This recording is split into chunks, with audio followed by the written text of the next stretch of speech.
Final খেলা দেখার জন্য চলে গেলাম আজকে রামপুর বাজারে এবং আমরা কিভাবে গেলাম এবং কি করলাম আর খেলার মধ্যে কারা জিতছে সবকিছু থাকছে আজকের এই ভিডিওতে।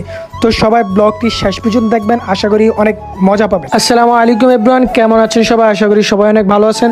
তো আপনাদের দোয়া অ্যান্ড ভালোবাসার নতুন আরেকটি ব্লগে আপনাদের সবাইকে স্বাগতম। তো গাইজ, আজকে ব্লগটি হচ্ছে একটি মিনি ফুটবল টুর্নামেন্টে যাব, তো সেখানে ভাবলাম একটা ব্লগ ভিডিও করি। তো আজকে আমরা বাড়ি থেকে বের হয়ে গেলাম ফিরোজপুরের উদ্দেশ্যে, ওরফে রামপুর বাজার। সেখানে আজকে কয়েকদিন যাবৎ মিনি ফুটবল খেলা চলতেছে, তো সেটারই আজকে ফাইনাল ম্যাচ। তো সেটা দেখার জন্য বাড়ি থেকে বের হয়ে গেছি। আর বের হওয়ার সময় থেকে একটা পেয়ারা ফেরে নিলাম এবং কি পেয়ারা খেতে খেতে আমি সামনের দিকে অগ্রসর হইতেছি, যেহেতু আমার সাথে কাইয়ুম এবং অবি যাবে। তো তাদের কাছে চলে আসলাম এবং তারা দেখতেছি অনেকে ব্লগ করতেছে, আর অবি তো এখন ব্লগ শুরু করে দিয়েছে, তো অবিও ব্লগ করতেছে। তো তাদের সাথে কথাবার্তা করে এখন আমরা সামনের দিকে রওনা হয়ে গেলাম, যেহেতু আমাদের রামপুর বাজার যাইতে হবে। আর পথে এমন একটি গাড়ির সাথে দেখা হয়ে গেল, যেটা বাহির থেকে দেখতে হুবহু অটো, কিন্তু ভিতর থেকে কোনো রকমে বোঝা যায় না যে অটো। এটার ভিতরে সব রকম একটা গাড়ির সিস্টেম আর কি, অটো নিয়ে তারপরে দেখতে দেখতে আমাদের ব্যাপারী বাজার চলে আসলাম এবং কি এখানে এসে সেলুনের দোকানে ঢুকলেও অবি একটু চুল স্টাইল করতেছে, যেহেতু রামপুর বাজারে যদি রওনা দিবে। তো ব্যাপারী বাজার স্টোরের সামনে আমরা দাঁড়িয়ে রয়েছি অটোর জন্য, যেহেতু আমরা এই রাস্তা দিয়ে আমরা রামপুর বাজারের উদ্দেশ্যে রওনা দেবো। তো দেখি কোনো অটো আসে কিনা।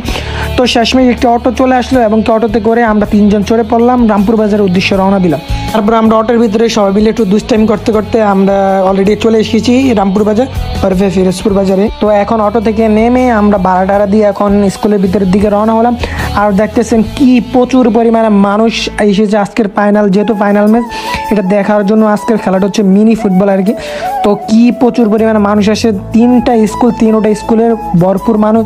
তো খেলা এখনো শুরু হয় না, আধা ঘন্টা পর খেলা শুরু হবে। তো আমরা একটা সুন্দর একটা প্লেস টুকে নিতেছি, যে জায়গা দেখে সুন্দর মতন খেলাটা দেখা যায় আর কি, সেটার জন্য আমরা প্রস্তুতি নিতেছি। তো অলরেডি খেলা শুরু হওয়ার প্রসেসিং চলতেছে, যে খেলোয়াড়রা দেখতেছেন মাঠের ভিতরে প্রবেশ করতেছে। কিছুক্ষণের মধ্যে আর কি খেলাটা আরম্ভ হবে। আজকে খেলাটি অ্যারেঞ্জমেন্ট করেছে তারা সবাই আর কি, মাঠে ছবি তুলতেছে এবং তারা কিছু নিয়ম কানুন খেলোয়াড়দেরকে বলে দিতেছে। তারপর আপনারা আমাদের সঙ্গে থাকুন। তো এখন বাঁশির হুইসেলের সাথে সাথে আজকে খেলাটি আরম্ভ হয়ে গেল।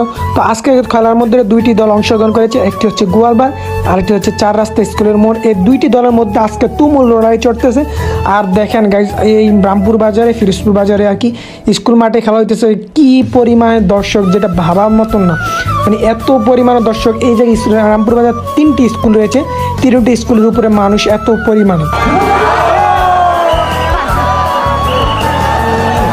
সর্বশেষে দুটি দলই অনেক অসাধারণ করে খেলছে, বাট কোনো দলই গোল দিতে পারে না। তো শেষমেশ প্লান্টিকের জন্য সিদ্ধান্ত নিল। তো অবশেষে প্লান্টিকের জন্য প্রথম প্লান্টিক করেছে আর কি চার রাস্তার মোড় স্কুল। তো প্রথম গোলটি করার পরে সবাই এক এক করে সবাই গোল দিতেছে, বাট দুই দলের মধ্যে দুইজন আর কি প্লান্টিক শট মিস করেছে। তো সেটা শেষে তারপরে চার রাস্তার মোড়েরা তারা একটা সুযোগ পেল, সুযোগের সাথে সাথে তারা কাজটি করে তারা একটি গোল ঢুকিয়ে অবশেষে সর্বশেষ চার রাস্তার মোড় স্কুলের আজকে গ্র্যান্ড ফাইনালে বিজয় অর্জন করেছে। তো যেহেতু খেলা শেষ, সবাই দেখতেছে মাঠের দিকে নেমে গেছে, তো সবাই হই হুল্লার করতেছে। আসলে আজকের খেলাটি গোয়ালবার বাজার অনেক ভালো খেলছে, তো তাদের একটু সামান্য মিস্টেকের কারণে তারা আজকে ম্যাচটা ঠকে গেল। তো সবাই ভালো থাকবেন, সুস্থ থাকবেন। এখন আমরা বিদায় নিব আজকে রামপুর ফিরোজপুর বাজার থেকে। তো সবাই ভালো থাকুন, সুস্থ থাকুন, দেখা হবে আবার কোনো নতুন ব্লগে। আল্লাহ হাফিজ। আর যারা ভিডিওটি দেখেছেন সবাই আমার ইউটিউব চ্যানেলটা এবং ফেসবুক পেজটা ফলো দিয়ে পাশে থাকবেন।